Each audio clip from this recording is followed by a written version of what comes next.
It is undeniable that the moral of our students has drastically declined over the last few decades.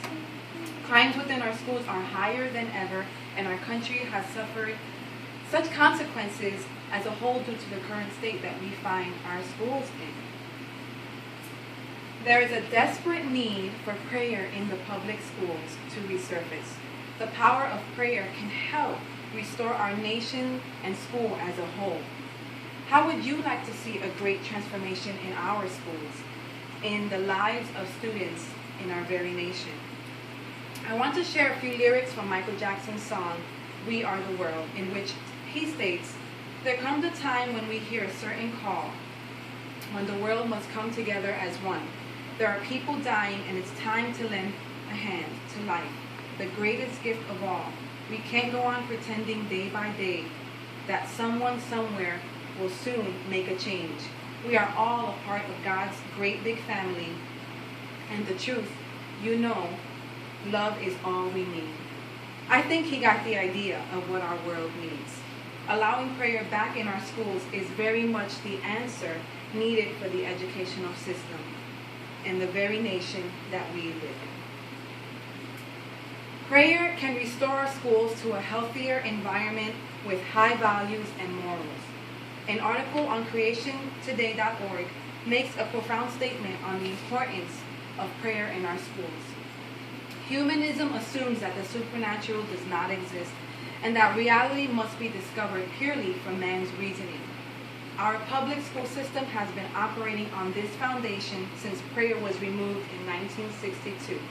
Returning prayer to school would be an affront to this philosophy because prayer acknowledges the existence of someone greater than man. And our youth are seeking identity. They struggle with fitting in. This phase of life is difficult because teens are so caught up with what others think. They face a lot of pressure. Prayer will replace our students' focus onto God, acknowledging their great need for Him, allowing them to receive God's full provision to live on earth. Today, many young individuals live with low standards. There's no basis or low basis for good. No rules, no boundaries.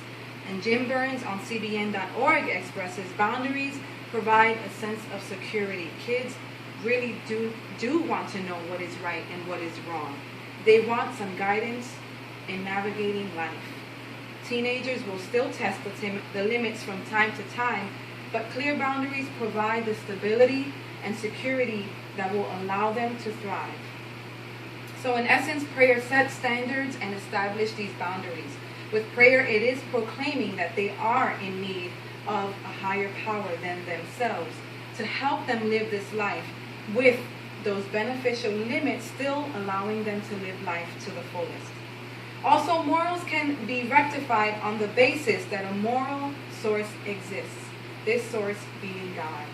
With God to be the basis of our moral source, students will be more sensitive to their conscience that alerts them of right and wrong. They will be more aware that decisions they make will have a result, whether negative or positive.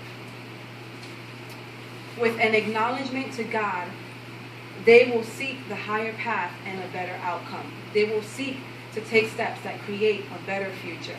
And not only will prayer restore our schools to a healthier environment with high morals and values, but it will decrease the crime rate that has so greatly increased since the removal of prayer. Prayer will help extinguish the crime that we are experiencing today in schools. Many killings and suicides have been reported, which have occurred in elementary to universities. On December 30th, 1974, in New York, Anthony Barbaro, a 17-year-old Regents scholar, armed with a rifle shotgun, killed 3 adults and wounded 11 others at his high school. In August 12, 1986, 5 people are shot and 1 killed by a student at New York Technical College in Brooklyn. June 15, 1998, 1 teacher and 1 guidance counselor are wounded by a 14-year-old boy in Richmond, Virginia, in a Richmond, Virginia school hallway.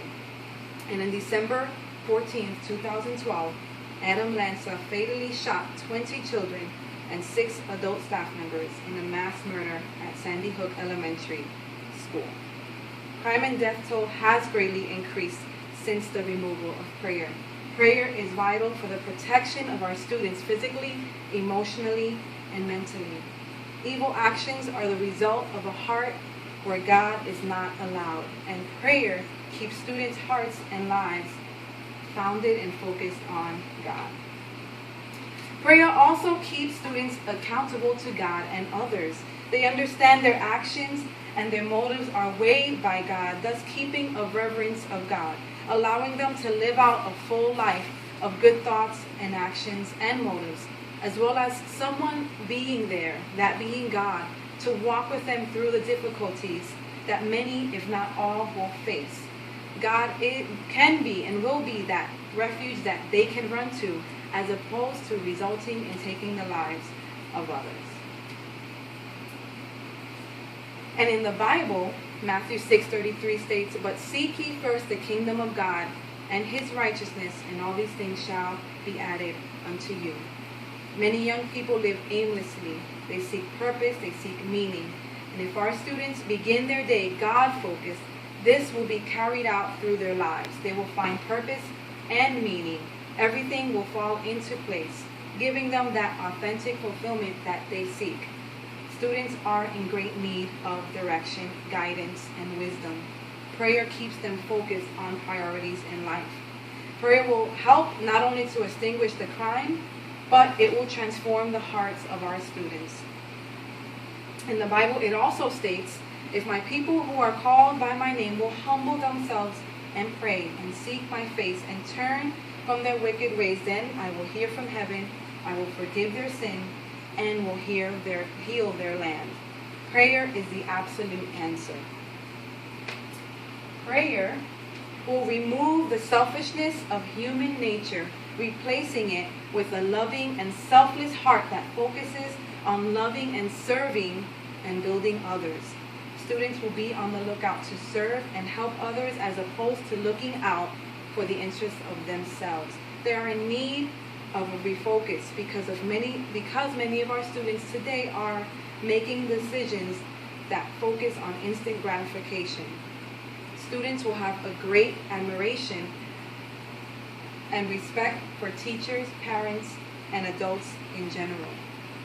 According to the Center of Disease Control, youth violence is widespread in the United States. It is the second leading cause of death for young people between the ages of 15 and 24. This calls for urgent attention. America's youth are committing crimes and acts of violence due to lack of respect and admiration for others. They need to be brought back to the traditional values of our nations. They will also view others as a valuable human being and a precious life, treating others as they would want to be treated. It is very likely that not all students will pray. However, for the small percentage that desires and chooses to, their act of faith can make this world a much better place to live in.